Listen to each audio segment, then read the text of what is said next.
We are going to talk about how to fly in your communication. I'm glad that didn't click forward. And you'll notice that there's not anything flying up there. And that's because for the first 32 years of my life on this earth, I was a part of dysfunctional and abusive family units. But for the last 20-some-odd years, without telling you how old I am, I studied diligently on how to overcome my first training. The reason why I needed to overcome it is because I was in the family business of building cocoons.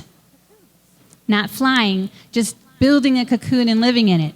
My parents grew up in a family that built cocoons, my grandparents and their parents before them. That was the family business. And that's what we passed down to our children. I like to tell the story of when people ask me why, if my ex-husband was so destructive, didn't the courts believe me?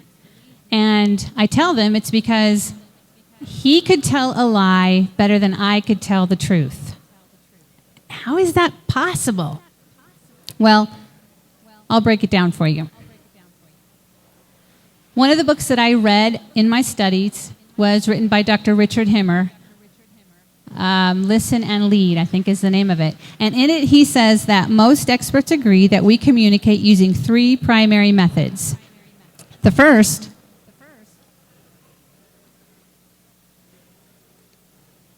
never done this before, can you tell? What do you think that is? 55% of the time, we use body language. That's a lot. In second place, 38% of the time, we use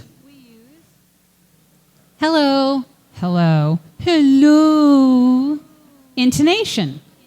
And then in last place, 7% of the time, falling way behind, we use our words.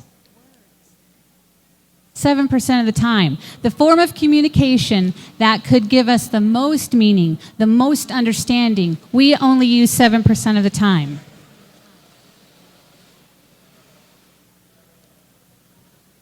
If you need more examples of why it's important to communicate well, and what the Lord expects of us in our communication, then I have listed a ton of scriptures on the Stand Independent website. But I'm just going to read one here, and it's in Proverbs. He that keeps his mouth keeps his life, but he that opens wide his lips shall have destruction. That doesn't mean keeps your mouth shut. It means use your words wisely. And the reason why is because we are judged by what we say and how we say it.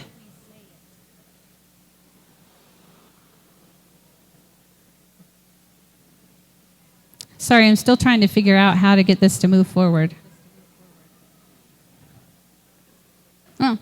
So, if we want to get our needs met, find the best solutions to problems, and have joy in our lives, and that's flying, not being in a cocoon, then we really need to learn how to communicate better. How do we do that? Well, I have an idea. I have a husband, and he doesn't talk very well, and I have been working with him over and over the years to try to communicate better. And if he'd just sit down and talk with me, that would be great. But you know what? I think I already know what's going on in his head. I know him so well, so he really doesn't have to talk. But I know he's in a cocoon, poor guy, so this is what I'm going to do. I'm going to buy the workbook for his birthday, and we are going to study every date night. And that is how I'm going to get him out of his cocoon. And it doesn't work that way.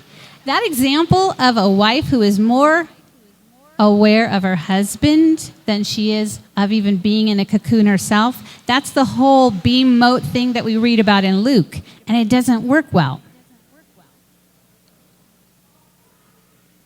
It's all about awareness, although I think I've skipped a couple. It's not working right, but that's okay. Awareness is the key. I've got 24, 25 questions on the handout on the website that you can read down and see if you're in a cocoon. And the reason why that's important is because if we have gotten ourselves into a cocoon and we aren't even aware of what we're feeling, then we're not going to go anywhere. We're just going to stay in that cocoon. But if we start paying attention to ourselves, then hopefully that will bring the awareness that we need to get out of the cocoon. So for the next little bit of time, we're just going to go over 6 areas that I want to bring greater awareness to that will help us start to work on breaking down our cocoon. The first one is awareness of our food, and it doesn't stand for a taco bar. It stands for family of origin dysfunction. If you grew up in a family where you were free to speak, free to be wrong, free to make mistakes, then you had skill building happening. But if you grew up in a family where there was persuasion, relating, criticism, manipulation, sarcasm, condescension, shoulding, intimidation, or controlling, then you were not free to learn. Oh, and judging. What was your food as a child and a youth?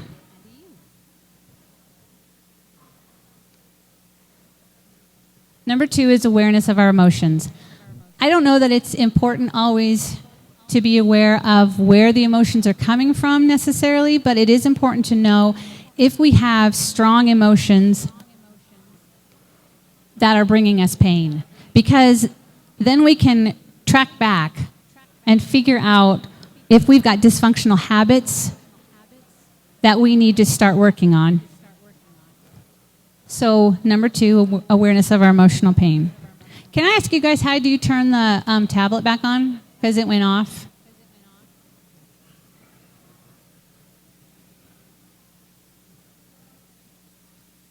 Okay, thanks.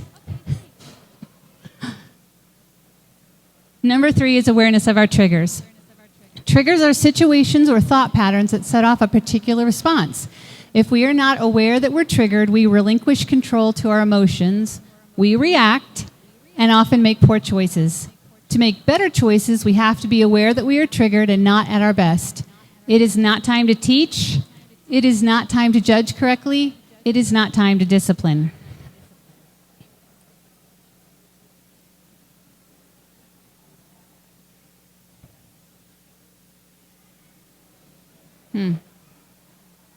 I'm still trying to figure out how to move this forward.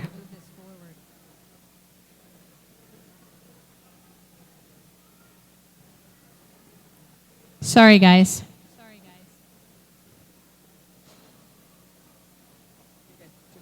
Do I hit this? Yeah, I do, but it won't.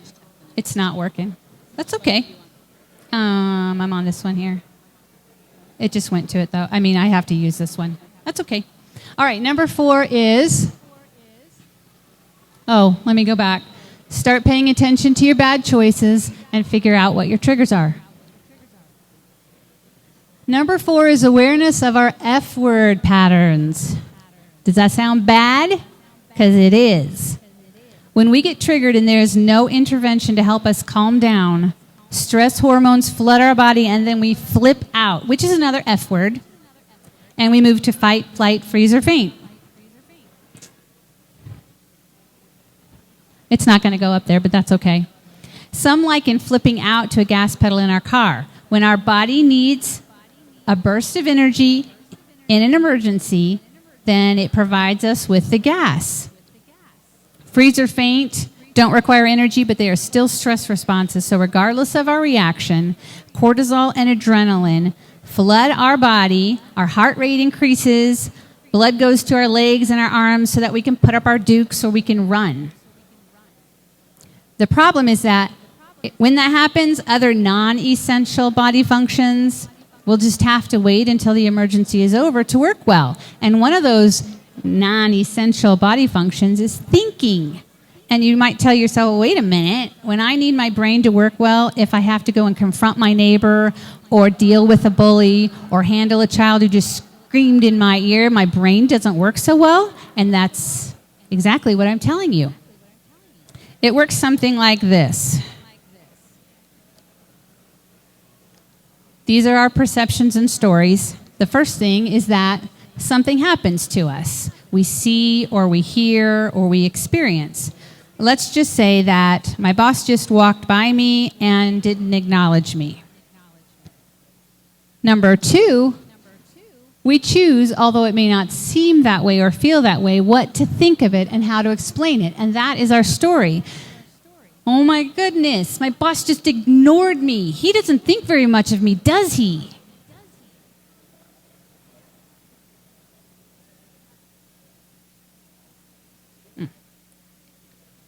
Number three, the story we've chosen to think determines the emotions we feel.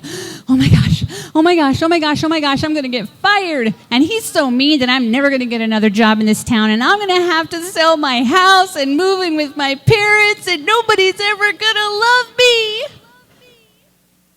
What just happened there? Number four, we allow how we feel to drive what we do and say. So I go and I chase my boss down, and he's in the middle of another conversation with the vice president of the company to tell him that, did you know that so-and-so did something really stupid, and that is what impacted my ability to get the report in on time? It really wasn't my fault. What was I thinking? Well, I wasn't. F-words got in the way. Awareness of our needs and our wants. It is really important to pay attention to what your needs are. We do have needs. A child comes into this world completely reliant on a parent or on another person for life. Indeed, a fetus is connected to the mother, and that's how it lives. But we need strong connections at the spiritual and emotional level as well. What do you need, and what brings you joy? Pay attention to what brings you balance and peace and joy, and pay attention to what gets in the way of you having balance and peace and joy. Now pay attention to what you want. Do you want to be right, or do you want to be happy? Do you want to know who is right or what is right? Do you want to be nice or authentic?